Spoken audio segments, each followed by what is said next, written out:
del tiempo que tenemos, yo diría, si les parece, ir comenzando. Ahora formalmente... Yo Sí. querría, en vistas de saludar a todos y a todas y agradecer este espacio, me gustaría proponer, dado que se trata de un conversatorio, que intentemos prender las cámaras, porque ya la virtualidad congela demasiado el diálogo, y si esto va a ser propiamente un diálogo, querría no estar hablando a una pantalla, porque me resulta como muy violento. Ya es violentísima esta situación, entonces en principio, si la idea es conversar, me parece que es bueno por lo menos vernos los gestos, las caras, las preguntas. Incluso propondría, dentro de lo posible, que las preguntas, yo no sé, no estoy moderando, y bueno, perdón si me entrometo en la lógica de la moderación, pero me gustaría también que las preguntas tratemos de hacerlas con la voz, con nuestra palabra, más que con el chat, como para desenfriar un poco la dinámica, si les parece posible. Excelente. Y se puede tomar mate, siempre y cuando no se comparta, digamos, en este contexto. Bueno, infiero que hay colegas de todo el país, de norte a sur, este y oeste. Es la variante del Círculo Argentino de Periodistas Agropecuarios, y también algunos colegas que hemos invitado del exterior. Así que a cada quien el agradecimiento, y bueno, estamos en este ámbito con la propuesta que adherimos, acaba de hacer Natalia. Natalia Aruete es periodista, es docente, investigadora, es educadora en diversas organizaciones educativas del país y del mundo, es magíster en Sociología Económica por la Universidad Nacional de San Martín y es doctora en Ciencias Sociales por la Universidad Nacional de Quilmes. Ahora sí, formalmente, Natalia, gracias por dispensarnos estos minutos. ¿Cómo estás? Bien, muy bien. Bueno, gracias a ustedes nuevamente por este espacio, que me imagino será muy enriquecedor. Jan Komasa es un realizador de cine polaco, ¿no? Que acaba de hacer una película que se llama Hater, Odiador. Es su última película y nos pone de cara a un personaje que es cínico, un cínico contemporáneo, a Thomas, con la invasión de la privacidad hasta el auge de los movimientos ultraderechistas en Europa, pasando por las fake news, la política desleal, el troleo difamatorio, en fin. Todo está hilado por la escalada de este personaje, por Thomas, dispuesto a todo con tal de triunfar. Según tu visión, ¿nos podemos quedar tranquilos porque eso pasa en el cine solamente, o en tal caso en Europa, o estamos muy alejados? Bueno, digamos, no, la verdad es que cada vez estamos menos alejados. De todas formas, sí es cierto que la polarización en Argentina es menor a la que pensamos, dimensionamos y sobreactuamos, ¿no? Muchas veces actuamos a partir de esas imágenes que tenemos en nuestras cabezas, y nos hacemos una imagen de una polarización que es mayor de la que nosotros tenemos, en comparación con otros países, ni que hablar en comparación con Estados Unidos, con varios países de Europa, y con varios otros de América Latina, como México, Brasil, Bolivia, ¿no? Donde lo que me parece central en esos países para entender la polarización tiene que ver con cómo entendemos la polarización afectiva, mucho más que la polarización temática. Quiero decir, en los últimos años se empezó a estudiar la polarización afectiva como algo que nos llevaba a, no digamos odiar, pero sí distinguirnos del grupo externo, que puede ser un partido contrario, puede ser cualquier otro grupo, cualquier otra composición distinta a la nuestra, y odiarla, despreciarla o ningunearla, independientemente de cualquier consideración política o de un análisis racional sobre políticas públicas o decisiones políticas de cualquier tipo. Y lo peligroso de este tipo de polarización, que es una polarización afectiva y que tiene más que ver con lo emocional, lo más peligroso de esa versión de polarización afectiva son los realineamientos. Cuando nosotros empezamos a alinear esto que nos distingue del otro en términos políticos de identidad partidaria, así como en términos de identidades raciales, así como en términos de identidades socioeconómicas o socioculturales, esos realineamientos vuelven mucho más fuerte la noción de polarización porque nos aleja demasiado hasta puntos irreconciliables de ese otro. Eso en Argentina no tiene las versiones tan extremas que tiene en estos otros países que yo mencionaba, donde en Brasil, Bolivia, México, estas identidades partidarias están muy alineadas con las identidades raciales, por poner un caso, o como ocurre en Estados Unidos, o como ocurre en muchos países de Europa. En ese sentido, nosotros todavía no hemos llegado a esos niveles, aunque también tenemos un costado de odiadores seriales frente al otro distinto, ¿no? En algunos casos las versiones son mucho más fuertes. Una última cosa que quiero decir en este sentido es, en esta distancia que nos separa, en esta distancia perceptiva que nos distancia del otro, porque también la polarización es la percepción de aquello que nos aleja del otro, no es algo objetivo por fuera de nuestras percepciones y por fuera de nuestros consensos. En ese punto sí es cierto que las derechas en el mundo se han vuelto mucho más odiadoras, y mucho más intolerantes, y mucho más intensas en sus percepciones, en sus dichos y en sus mecanismos de odio y violencia, tanto dentro como fuera de las redes sociales, en el mundo, ¿no? Y en Ahora, Natalia, dentro de esas burbujas que se van generando básicamente a través del relacionamiento por las redes sociales, ¿siempre aparecen así diferenciadas o hay algún punto de conexión de esas burbujas y sus integrantes? Las burbujas o la polarización, o sea, la burbuja es la decantación, la burbuja es el dibujo que se hace cuando nosotros armamos cuando armamos mapas. Cuando armamos los mapas de cómo se dan esas interconexiones, vemos un dibujo, así como veríamos el dibujo del mapa de la Argentina, pero acá también vemos un mapa. Cuando nosotros vemos el mapa de la Argentina, lo que vemos es distribuidas los límites geográficos entre las provincias, los límites políticos de las provincias a partir de su cercanía o lejanía. Cuando vemos los mapas de las redes sociales, también lo que vemos es la cercanía y la lejanía que existe entre los diferentes usuarios. Depende de qué tipo de conexión queremos establecer entre esos usuarios. Cuando nosotros armamos los mapas de activación en Twitter, y hablamos de eso, por ejemplo, en el libro, el tipo de relación que establecemos entre los usuarios es el de compartir información que publica el otro. Uh-huh. La forma de observar ese compartir en Twitter es el retweet, porque el retweet lo que nos está indicando es una mayor aceptación de la publicación del otro. ¿En qué sentido? En el sentido de que cuando nosotros retuiteamos sin comentar, es decir, sin ningún tipo de edición, todos aquí, o la mayoría somos periodistas y sabemos lo que es editar algo, bueno, en redes sociales también cuando uno comenta, interviene, está editando el posteo del otro. Eso olvidémoslo, el retweet a secas no hay edición. Por ende, no hay contexto de lo que yo opino de ese retweet. Entonces, volviendo al mapa, nosotros armamos un mapa de interconexiones e interrelaciones entre los usuarios a partir de la aceptación y el compartir el mensaje del otro. La burbuja es el dibujo, es la foto de aquellos usuarios que están más interconectados a partir de una congruencia cognitiva e ideológica, o sea, nos aceptamos entre nosotros, somos más homogéneos. Nuestras narrativas dentro de la burbuja son más homogéneas, coincidimos con esas narrativas. Claro. Entonces, esas burbujas no son invariantes. Pueden ir variando en función de qué temas activan burbujas polarizadas y qué temas generan mayor consenso. No siempre se arman las burbujas, depende qué temas estamos poniendo en discusión y qué tipo de conexiones y aceptaciones del otro tenemos, o aceptaciones del otro o de sus narrativas. Uh-huh.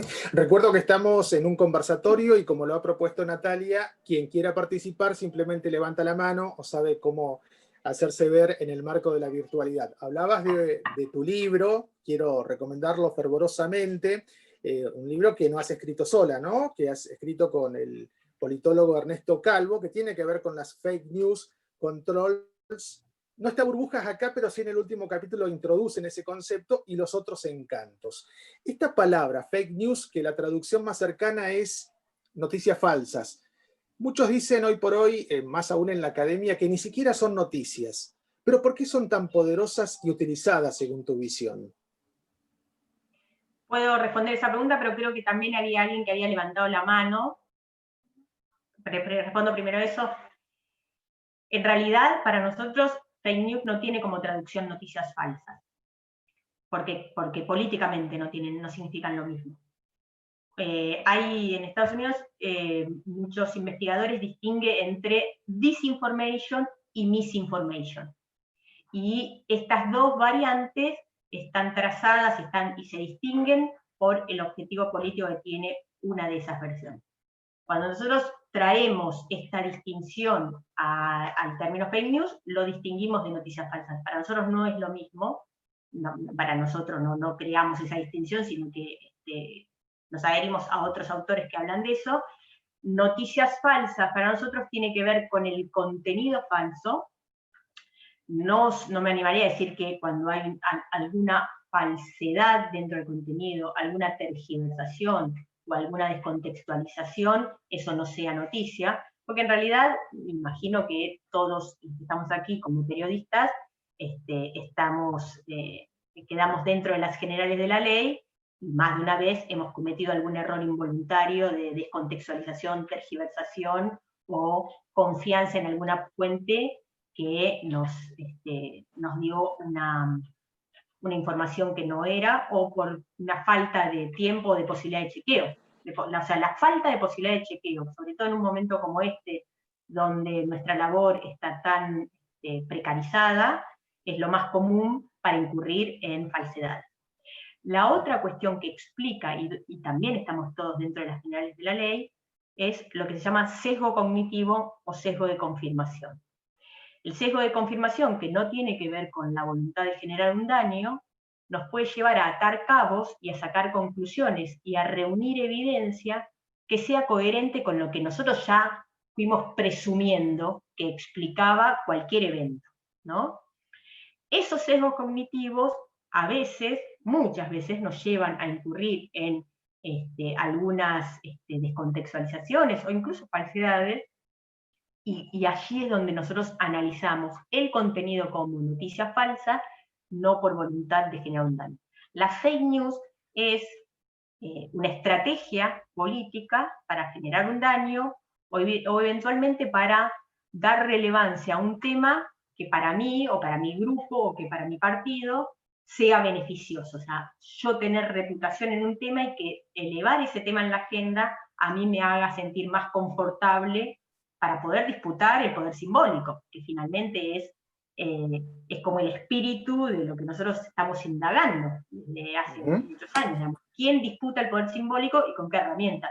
La fake news es una herramienta más de disputa por el poder simbólico.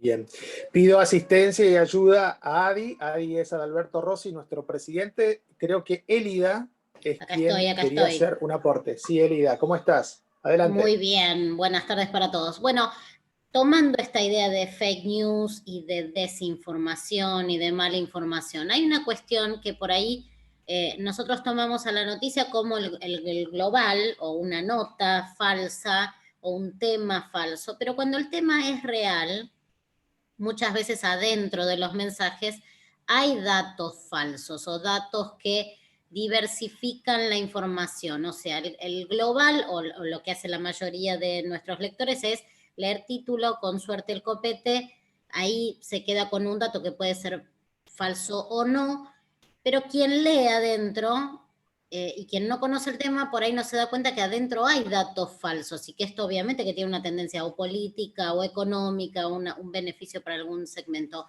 ¿Cómo crees vos que podemos nosotros combatir desde nuestro lugar de periodistas eso? Digo, evitar ese tipo de confusiones dentro de nuestros propios productos. A mí me parece que ahí lo que hay que hacer es dar una discusión más amplia que tiene que ver con las condiciones laborales de los periodistas en primera instancia.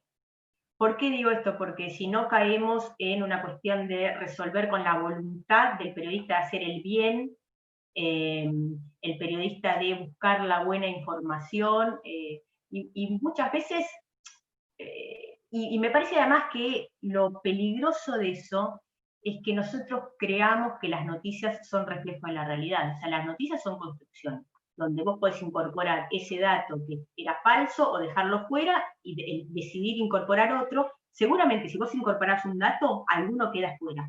Si vos incorporás la voz de alguien, alguna otra queda fuera.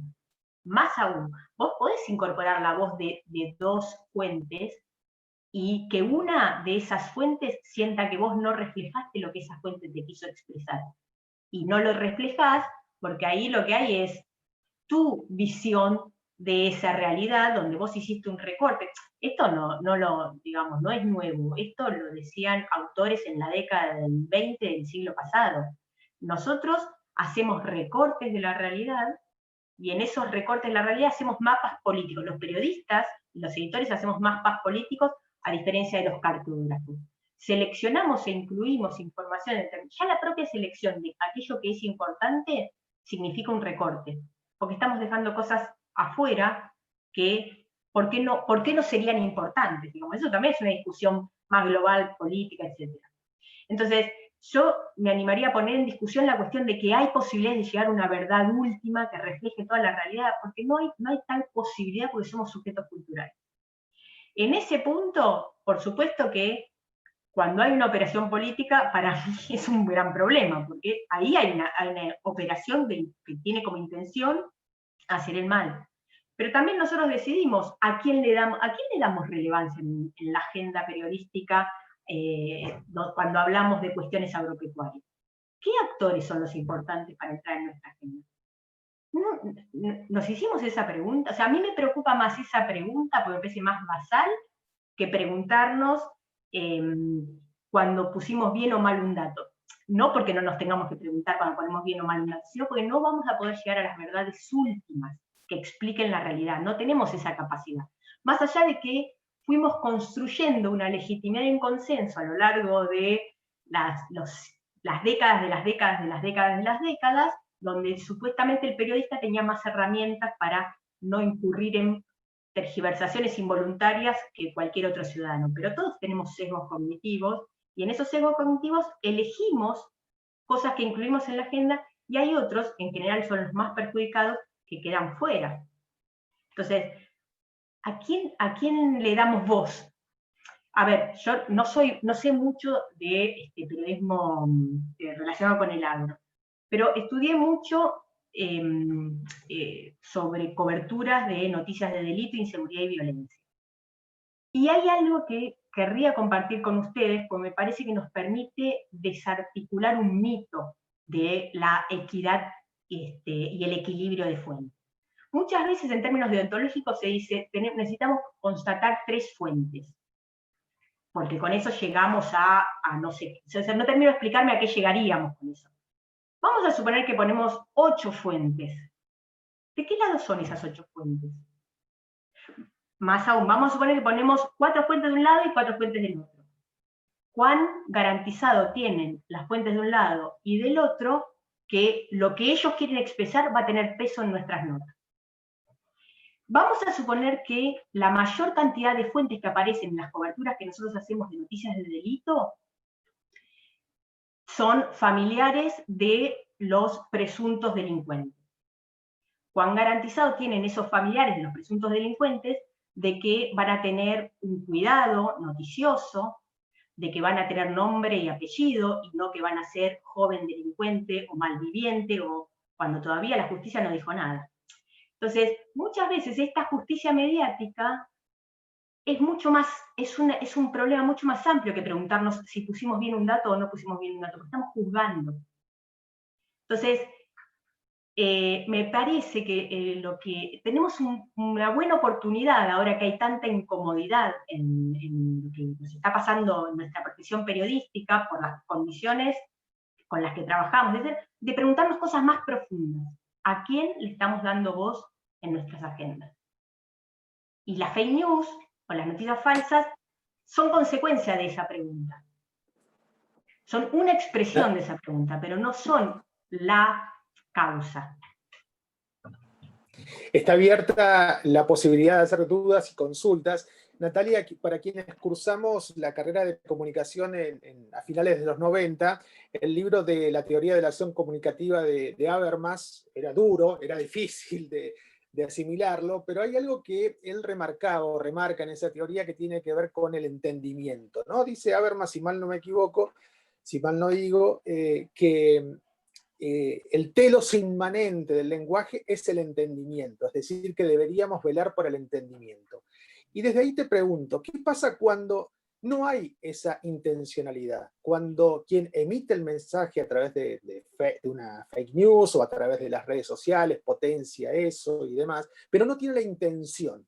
Y tomo como base el señor Tucker, Mr. Tucker, que ustedes indican, quien se arrepintió o por lo menos quiso mejorar ese tuit que en principio había hablado de que los demócratas en Estados Unidos habían enviado colectivos para movilizar. ¿Qué pasa ahí? El caso de Tucker es el caso por excelencia del sesgo cognitivo. O sea, comparto brevemente la anécdota del crédulo Mr. Tucker, para quienes no pudieron, para quienes no conocen el caso o no lo leyeron. Tucker es un republicano, un joven republicano de la ciudad de Austin, que está llegando a su departamento y se encuentra con que hay una manifestación anti-Trump al día siguiente de la elección, cuando había ganado Trump, y ve una fila de autobuses. Entonces incluso él tiene la intención de buscar en internet algo que le explique que ese comportamiento, ese evento, y no encuentra nada plausible, porque la propia búsqueda que hace por Google o que hace por redes sociales le devuelve de manera consistente su prejuicio. Entonces lo que hace Tucker es atar cabos, a lo que nosotros denominamos como atar cabos, que en Estados Unidos se refieren a conectar los puntos, y dice, claro, si hay una fila de autobuses cerca de una manifestación anti-Trump en el estado de Texas, donde la mayoría es republicana, seguramente a estos manifestantes los trajeron en micro por el pancho y la coca, ¿no? Por el chori y la coca, como nosotros también diríamos, a esto lo trajeron. O sea, ¿cuántas veces nosotros no caímos o escuchamos una explicación de que los que están manifestando, que les saldría muy caro llegar desde el segundo cordón del conurbano a Plaza de Mayo, seguramente vinieron por el chori y la coca? La misma explicación, la misma respuesta se dio Tucker. Unos días después, el New York Times al día siguiente de que Tucker dijera esto, el Breitbart News, un medio de ultraderecha, y Donald Trump retuitean y responden ese tweet y lo viralizan. Viralizan esa fake news. ¿Por qué fake news? Porque que empezó con un sesgo cognitivo de Tucker, que ató cabos y se dio una explicación que era errónea. Al día siguiente, el New York Times y otros medios empiezan a investigar el caso, porque se había viralizado 150.000 retweets, había sido noticia realmente, y además estaba interviniendo Trump en ese intercambio en redes sociales. Entonces, la investigación que hace el New York Times es que esos micros estaban allí porque habían llevado a 3.500 profesionales que estaban en un hotel cercano, en una conferencia de Tableau Software que era sobre tecnologías colaborativas. Cuando Tucker corrige su tweet y les dice, queridos seguidores, me he equivocado, el sesgo de confirmación me llevó a cometer un error, pido disculpas, el tweet que publiqué antes era falso. Y logra 4 likes y 7 retweets. Entonces, lo que decíamos ahí es, primero empieza como una noticia falsa, producto del sesgo cognitivo involuntario de generar un daño, pero cuando lo toma el Breitbart News y Donald Trump, sí lo toman con un objetivo, con una estrategia política de subir la visibilidad de un evento que incriminaba a los demócratas de transportar a esos manifestantes allí. Entonces ahí tenemos las dos versiones de noticias falsas y fake news. Lo cierto es que la culpa no siempre es del troll, sino de quien le da de comer. Para garantizar la viralización de esa fake news, era necesario que hubiera allí muchos pares en la red, muchos internautas en Twitter, que les resultara convincente para su idiosincrasia el creer que una marcha demócrata no era una marcha orgánica, no era una marcha espontánea en ese espacio. Entonces eso en algún sentido no solamente informaba, o sea, no tenía solamente un propósito informativo, sino también un propósito expresivo, era hermanar a los usuarios que estaban dentro de esa comunidad trumpista, ¿no? Y que estaban en contra de la comunidad demócrata. ¿Cuál puede ser el deseo y el entusiasmo de esos usuarios de dar visibilidad a una corrección? Si en realidad la corrección, en términos expresivos, lo que les está diciendo es, señores, ustedes se equivocaron, retuitearon algo que era falso, son connivientes de esto. Entonces, ¿por qué si yo le estoy haciendo una afectación cognitiva a esa persona, por qué va a querer sentir el deseo de retuitear la corrección? Y esa es una de las explicaciones que da la psicología política y la topología en redes sociales de por qué las fake news se viralizan 6 veces más de lo que se viraliza la corrección. Porque también hay una interpelación afectiva a nuestras cogniciones. Están poniendo en jaque nuestras cogniciones. Es un maltrato, digamos, hay una sensación de violencia en eso. ¿No? Lo mencionaste a Donald Trump, ¿no? Es una autoridad, más allá de ser presidente, digo, es una autoridad en las redes sociales y básicamente en Twitter. Tiene una explicación clara. Llega a un caudal de ciudadanos de las redes sociales mucho más grande que los 4 o 5 noticieros de primera hora de los Estados Unidos, ¿no? ¿Qué peso específico tiene esa palabra, autoridad, dentro de las redes sociales? Nosotros definimos las autoridades como aquellos autores de los posteos que tienen mayores niveles de viralización de sus mensajes. Lo cierto es que no emparentamos autoridad a influenciador, porque un influencer es aquel que tiene muchos seguidores, y que por tanto es probable que sus mensajes tengan mayor posibilidad de propagarse. Pero no va de suyo que en cualquier tema los influenciadores sean siempre los mismos. Por ejemplo, cuando nosotros analizamos los casos más polarizantes en las redes sociales durante la gestión anterior, lo que observamos es que las principales autoridades en la comunidad de la izquierda, en la comunidad opositora a la gestión anterior, al gobierno anterior, en general eran cuentas institucionales y cuentas verificadas. En cambio, las principales autoridades, o sea, aquellos autores de los tweets que mayores niveles de viralización tenían, las 8 de las 10 primeras autoridades eran trolls o cuentas no verificadas, que en general, cuando uno las observaba, eran los que emitían los tweets más violentos y las fake news más viralizadas en esa comunidad.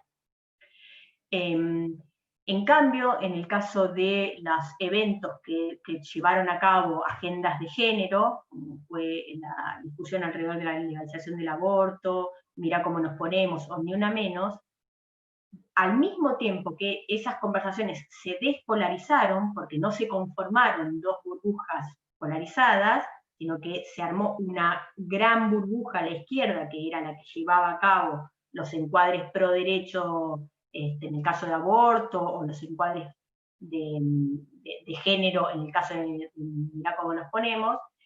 Los trolls, que habían sido autoridad en los eventos más polarizados, acá no tenían mucha viralización, o sea, caían en nivel de autoridad. Y en cambio, quienes eran las autoridades en esos eventos eran tuiteras, activistas verdes, que tenían muy poquitos seguidores, o sea, en comparación tenían, no sé, 4.000, 5.000 seguidores, y sin embargo sus mensajes alcanzaban retweets de 140.000, 150.000, frente a medios tradicionales que por ahí tenían 4.000, 5.000 retweets, y frente a estos trolls que tenían muy poquito alcance.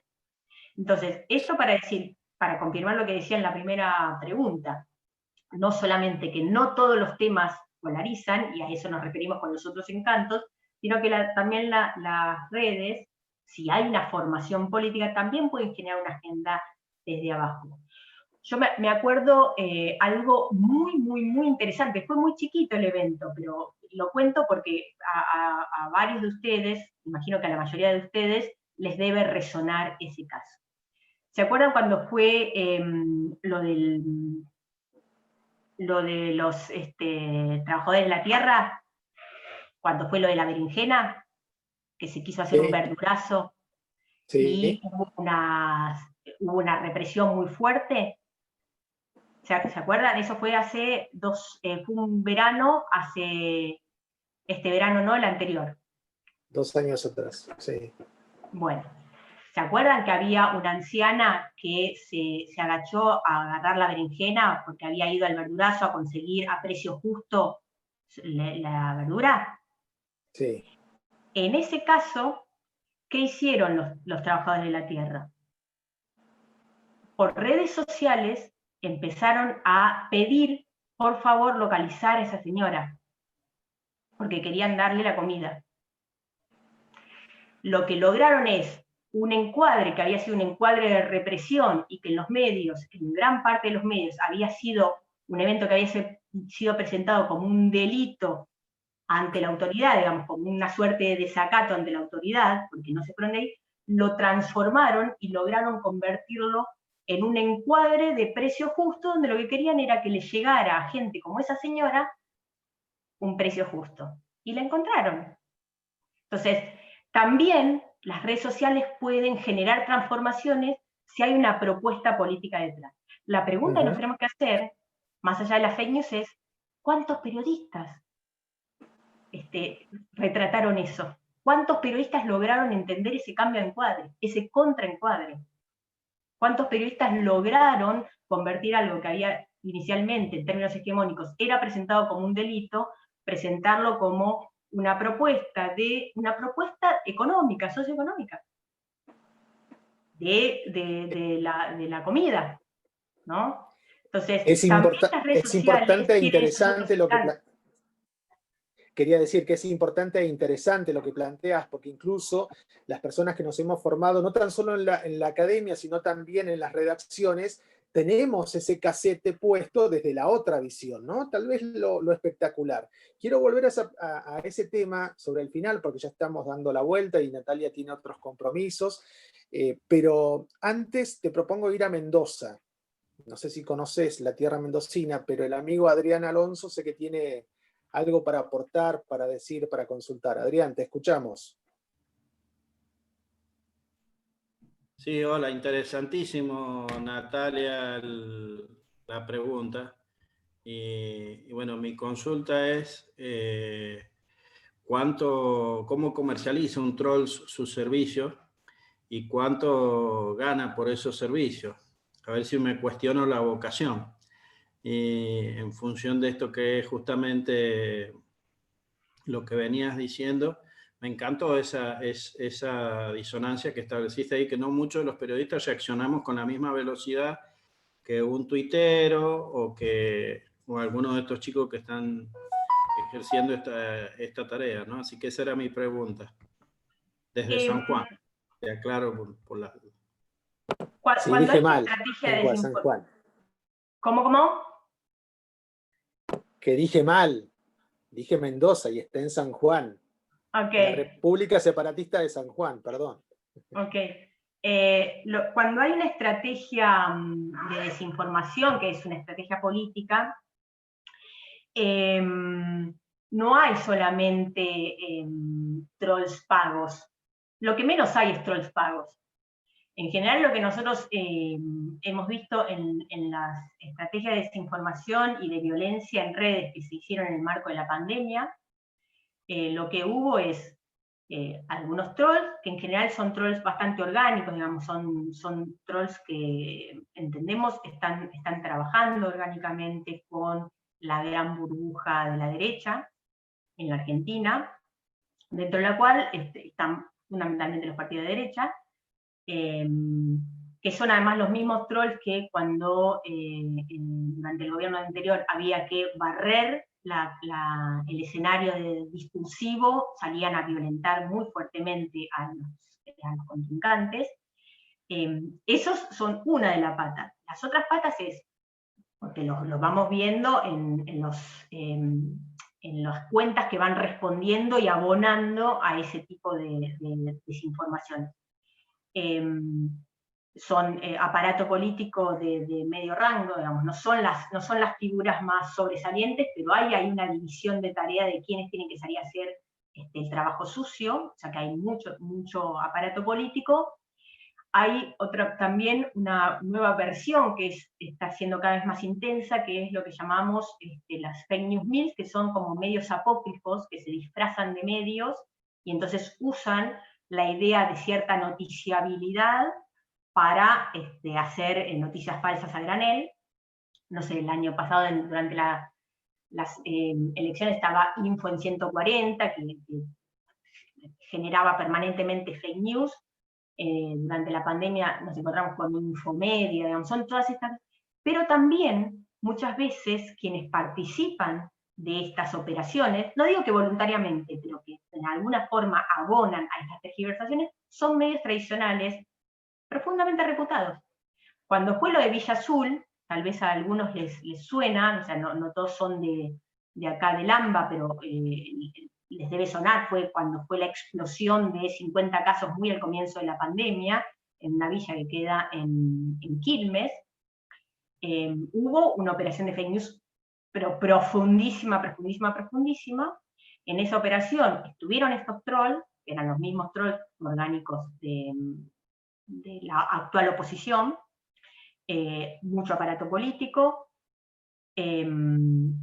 estos medios apócrifos, y quien emitió exactamente las mismas imágenes de una protesta en Chile, diciendo que era una protesta en la Villa Azul, fue TN. Exactamente al mismo tiempo que emitieron las mismas imágenes estas principales autoridades fakes en la actual burbuja opositora, que es la burbuja de la derecha.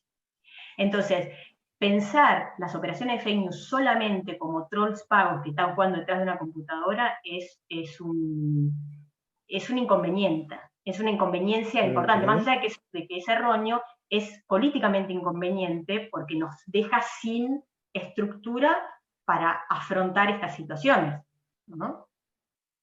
Es más complejo el armado, es una coordinación muy compleja. Sí. Esto hablando de los medios tradicionales, ni hablar si sumamos algunos elementos que conforman el astroturfing, ¿no? Que sería para otra charla seguramente. Natalia, ya estamos saliendo de la charla con el agradecimiento por habernos dispensado estos minutos. Quisiera volver a la pregunta anterior, como te había dicho, y que nos cuentes, que nos des alguna idea de por qué hablan ustedes de la paradoja de la amistad. Digo, de vos. La paradoja del amigo. Del amigo, sí.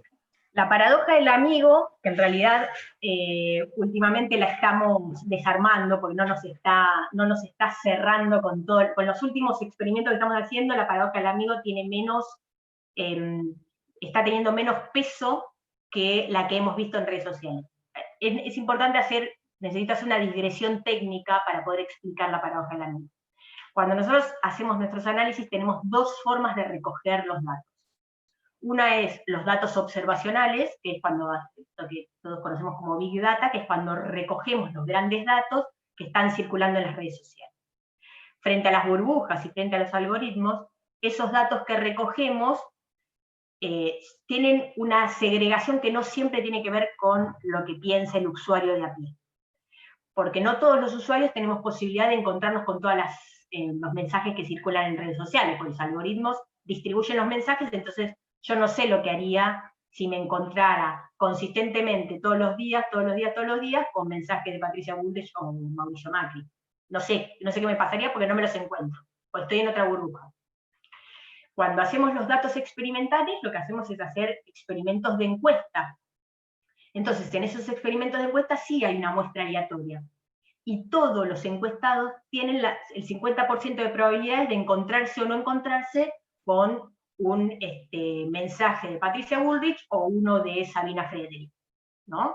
Porque es aleatorio. En los datos observacionales sí se confirma la paradoja del amigo. La paradoja del amigo lo que dice es que en redes sociales las autoridades, es decir, los influenciadores, nosotros cuando seguimos a un influenciador tenemos más amigos de ese partido que lo que nosotros somos. O sea, si nosotros somos peronistas, tenemos más amigos peronistas, o los amigos de los amigos peronistas son más peronistas de lo que son mis amigos peronistas. Eso significa que estructuralmente, orgánicamente, topológicamente, las redes sociales van replicando, van amplificando la coherencia de aquello que pensamos y de aquello con lo que coincidimos en redes sociales. Más importante que hablar de la paradoja de los amigos en redes sociales es hablar de las cámaras de eco. Eso me va a permitir mejor expresar lo que quiero decir. La cámara de eco, que son la consecuencia de los algoritmos, significa que aquello que nosotros expresamos en las redes sociales, aquellos a los que nosotros seguimos, nos vuelve amplificadamente, ¿no? Entonces, lo que sale de una cámara de eco entra de manera invariante a esa cámara de eco, pero de manera amplificada. Entonces, si yo retuiteo un posteo de algún ministro de Fernández, seguramente me va a venir un tuit, en mi muro me va a encontrar con un tuit de Aníbal Fernández, Cristina Fernández, de Santiago Cafiero. O sea, me voy a ir encontrando de manera consistente, coherente, con aquello que yo retuiteé, o aquel mensaje que seguí y di un like. Esa es la cámara de eco. Eso también es una de las causas de la formación de las burbujas. Y es muy importante pensar en las cámaras de eco, porque si no, nos atribuimos toda la responsabilidad a nosotros de ser unos intolerantes que no aceptamos los mensajes opuestos. Y no es que no los aceptemos, nunca los vemos, porque la cámara de eco siempre nos trae aquello con lo que nosotros acordamos, ¿no? No nos permite del todo buscar cuestiones alternativas. En este momento las redes sociales están tratando de equiparar un poco más la distribución de esas noticias de manera tal que no llegue de manera tan consistente y que nos refuerce esas burbujas en las que vivimos, ¿no? Pero no tiene que ver solamente con la voluntad nuestra de tirar abajo la paradoja de los amigos, sino que así es como estamos conectados en las redes sociales, y porque también es cierto que, digamos, nosotros en redes sociales es muy probable que sigamos a dirigentes de distintos partidos, porque somos periodistas y porque estamos buscando esas opiniones, pues son nuestros insumos. Pero el usuario de a pie suele seguir más a aquellos usuarios con los que coincide, ¿no? Y eso hace que la paradoja de los amigos vaya agrandando la coincidencia de las interconexiones entre los usuarios. Y al mismo tiempo actúe como una cámara de eco que nos devuelve aquello que, en teoría, es lo que nosotros queremos recibir. Y acá me parece muy importante hacer esta aclaración. Muchos de nosotros decimos, los algoritmos nos devuelven aquello que nosotros queremos ver. Y en ese punto, les sugiero ver el dilema en las redes sociales. No todo el documental es exquisito, pero tiene algunas partes exquisitas. Y hay una parte donde dicen, no es que el algoritmo en las redes sociales te devuelve lo que vos querés recibir. Te hace pensar que te devuelve lo que vos querés recibir, y en realidad lo que están haciendo es ver por dónde vas vos para ver qué sacan de eso. Que sacan de eso para otra conveniencia, de otros. No es que están trabajando para tu deleite cognitivo. Cuidado con eso. En realidad lo que están haciendo es ver qué es lo que más nos gusta para ver hacia dónde nos llevan, para educarnos a gustar lo que ellos quieren que nos guste. Con propósitos políticos, comerciales, lo que fuere. Pero cuidado con pensar que las redes sociales nos deleitan. Sí es cierto que la forma de estas cámaras de eco nos lleven a sentir que en redes sociales todos somos mayoría. Pero eso es un engaño. Natalia, nosotros súper agradecidos de tu tiempo. Recomiendo, porque hay algunas preguntas todavía y saludos que han quedado en el chat. Algunas de esas preguntas, humildemente, creo que están respondidas acá en este libro, que, insisto, lo recomendamos fervorosamente. Bueno, y si no, lo googlean. Y en lo personal, Natalia, espero que al final de la jornada sigas sintiendo en lo feliz que te hizo la República Argentina, nuestro país, y en todo lo que ofrece nuestra querida patria. No, a mí me hace muy feliz la Argentina, profundamente feliz. No soy de las que se quieren ir de la Argentina, jamás. Creo que tenemos que luchar por una Argentina mejor, pero me quedo acá. Gracias, Natalia. Hasta un próximo Muchísimas gracias encuentro. a ustedes. Bueno, y para quienes están consultando, sí está grabado, ya en segundos nada más. La vamos a subir a través de las redes sociales. Agradecemos a tantos amigos, a tantas amigas que están, amigues, como se dice ahora también, que están ahora aquí saludándote a través del chat sobre todo. Bueno, muchísimas gracias. Buenas Chao, tardes. me voy a clases, que les vaya bien. Buenas tardes, buenos días, buenas noches. Gracias.